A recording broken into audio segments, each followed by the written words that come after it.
This video is sponsored by Skillshare. If you've ever wondered how a typical day for me goes, here it is. I brush my teeth, just like you. After a quick breakfast, it's emails and edits until I have to pick my son up from school. And from there, it's just Twitch, playing with my kid and chilling until sleep. I hope you didn't expect much. This is just me practicing lighting. We're using this today. Is this backwards?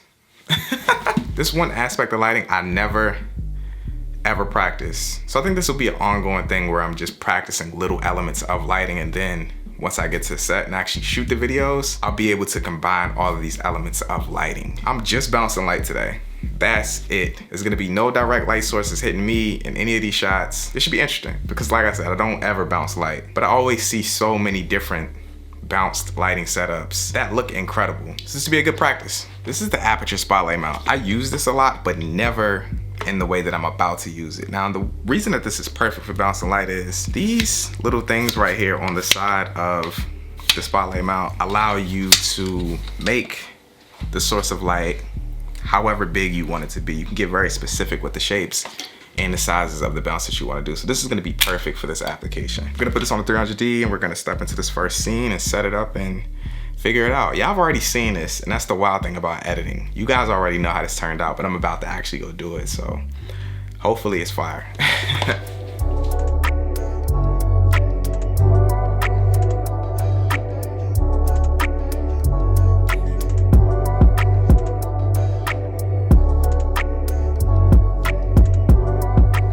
Right now I'm going through the hell of mirrors. Mirrors are like the most annoying thing in the world. They're great because they show depth and they reflect, do all these cool things, but it makes it really hard to film. I got the angle I want.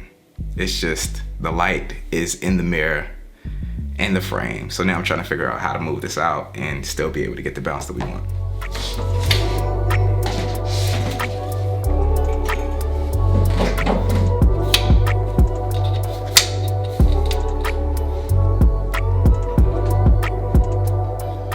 This is the final lighting setup that I landed on. This shot can use some negative fill, but I don't want to use negative fill for this episode because I feel like negative fill is something that I can primarily focus on in another episode. That's definitely something that I need to work on a little bit more in the future as well. We're using the 300D and the spotlight mount. As I stated before, I ended up pushing the spotlight mount a little bit out of the doorway, just so when you're looking through the reflection of the frame, you won't see the light peeking through. The camera gear we're using for this shot is the Canon C70, and on that I have the Canon 16-35mm f2.8. The cool thing about this setup is that the C70 comes with a speed booster, so with that I'm able to bring the aperture down a little bit lower than f2.8, so I actually ended up shooting this at an f2, which is awesome. That little bit of light adds so much, and it made it so I didn't have to raise up my ISO or the intensity of the light more than I needed to. What I was looking to achieve with this shot is just to get a little bit of light wrapping around my face. You can see that without the light on in the shot, it works. It's moody, it's dark, but I knew that when I turned around, it wouldn't be as cool. So I just wanted to get a little bit of light wrapping around my face so you can see when we do turn the light on, it definitely does achieve that a lot.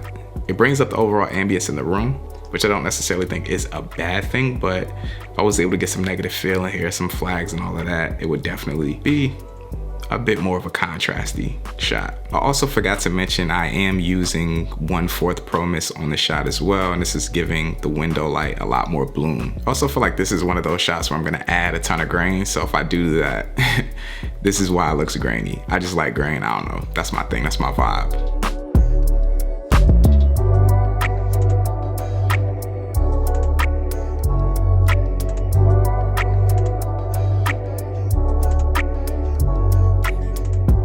All right, we got the setup here. We're using the exact same lighting setup with the 300D and the spotlight mount. This time we're bouncing it straight off of this wall that's next to me. This is a great setup because we see the window next to me, which gives us a motivated feel for the lighting. It looks very natural, and the bounce off of it is really nice. It's soft, it's light in the table. You can see the before and after. This is actually a really good setup right here. It's a really good application because this space right here is small and I wouldn't be able to put a light source over here easily. So we just got this over here bouncing. This is awesome. I'm maxed out on brightness right now. I had to bring in an ND inside of the C70 to expose for these windows in the background and also the lamp. But I think I fit into the scene really well with the lighting that we do have set up. One other thing that has been helping me a ton with my lighting is Skillshare.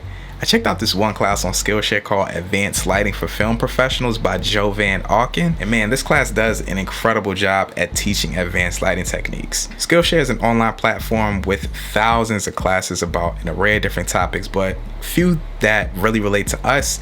Filmmaking techniques, lighting, and also storytelling are huge for me. Essentially, for one low price, you get access to all of these different classes. So whether you're looking to advance yourself in whatever creative field you're in right now or explore a different creative topic, Skillshare is an incredible place to do so. The first 1,000 people to click the link down in the description will get a free trial of Skillshare to try out. I definitely recommend it, man. I also personally have a class on Skillshare about preparing yourself to shoot a music video, so definitely check that out if you haven't already. Link down in the description. I highly recommend it. This is a massive bounce board I bought a couple years ago. I use it from time to time, but I tend to use the other things that came in this kit, which is a huge diffuser and also just a reflective where it's just silver and gold. I'm gonna bounce the light into this to get a nice, huge, soft light source for this next setup we're doing.